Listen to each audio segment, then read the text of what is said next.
करोड़ों पुत्रों की माता श्रृंखलाओं में बद्ध है, ये सहन करने वाला पुत्र कैसे हो सकता है? क्योंकि हमारी माता है।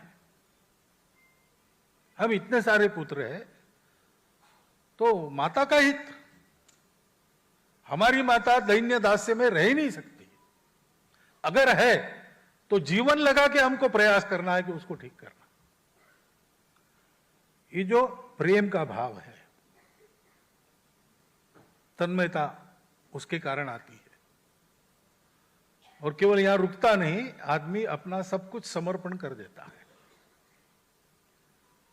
तू तेची अर्पिली नवी कविता रसाला, लेखा प्रति विषय तूच आनंद झाला।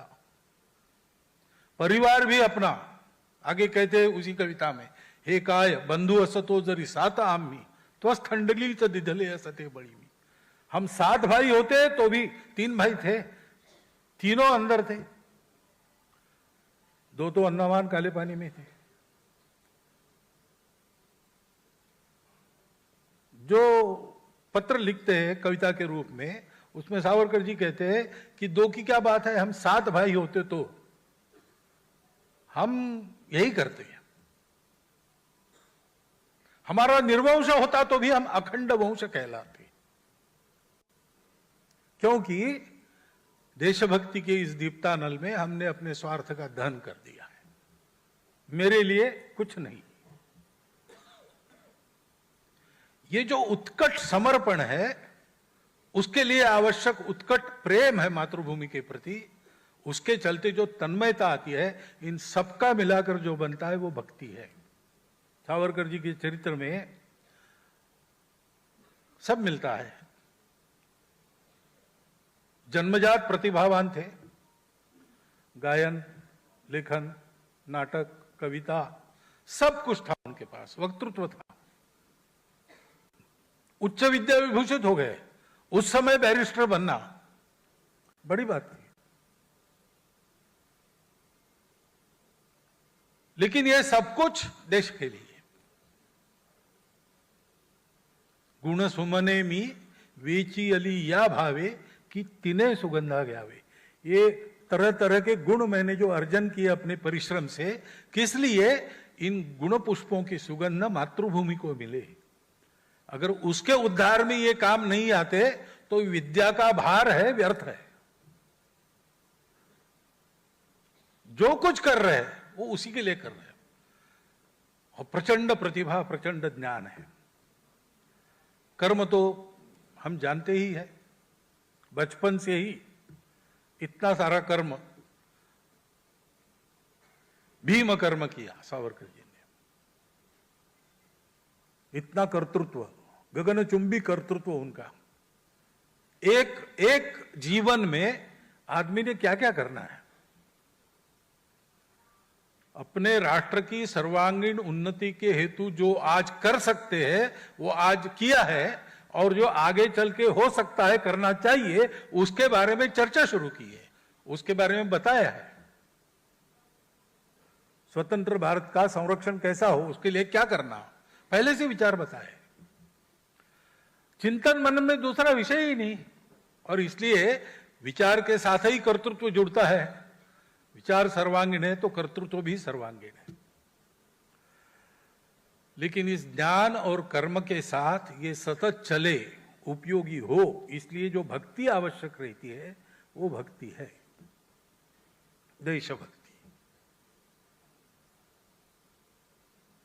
हम सावरकर जी का स्मरण करते हैं, पहली बात है उस देशभक्ति के लिए करते हैं। ये हमारे अपने देश में, हमारे अपने देश की ही भक्ति होनी चाहिए। यहां तेरे टुकड़े हो वाली भाषा होनी ही नहीं चाहिए। ये कैसे होता है हमारे होते हुए? पूरा भारत देश हम उसको एक मानकर, एक राष्ट्र मानकर चले हैं। संविधान भी अपना यही कहता है। तो इस भारत में छोटी छोटी बातों को लेकर आपस में अलगाव, टकराव कैसे होता है? हम कैसे सोचते हैं? सावरकर जी ने कभी ऐसा नहीं सोचा मैं महाराष्ट्र का हूं, मैं अमुक जाति का हूं। हमारे देशभक्तों ने हमेशा जो विचार किया वो सब किसी न किसी जाति में जन्मे थे, किसी न किसी प्रांत में रहने वाले थे, परंतु सबने सोचा पूरा भारत। स्वामी रामतीर्थ तो कहते थे कि मैं भारत हूं, मैं चलता हूं तब भारत चलता है। स्वामी रामतीर्थ की योग्यता थी ऐसा कहने की, हमको कहना पड़ा कि भारत जैसे चलता है वैसे मैं चलता हूं। पहला हमारे लिए, हमको सावरकर जी के सपनों का देश खड़ा करना है तो वो सपना अपना सपना बनना चाहिए, और उस सपने को सत्य करने के लिए उसी प्रकार की उत्कट प्रखर देशभक्ति, उस समय देश के लिए मरने की आवश्यकता थी, आज देश के लिए जीने की आवश्यकता है। तो नित्य जीवन में देशभक्ति, कोई शत्रु नहीं है अब सामने,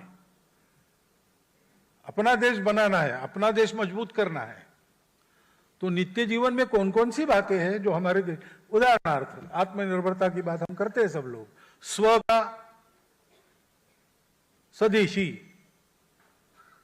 सब लोग मान्य करते हैं, हम सबको पता है।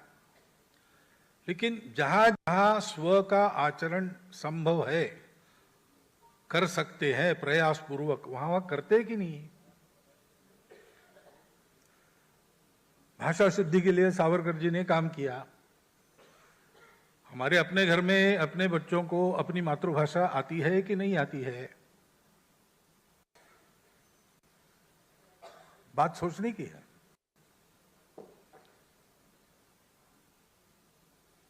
अपनी परंपरा का देश काल परिस्थिति सुसंगत चित्र, सावरकर जी को तो जो रास्ता लेना पड़ा, देश पर रास्ता लेना पड़ा, देश पराधीन था, उस समय शस्त्राचार करना पड़ा, उसके लिए सारे खतरे उठाने पड़े, साहस करने पड़े, सब उन्होंने किया।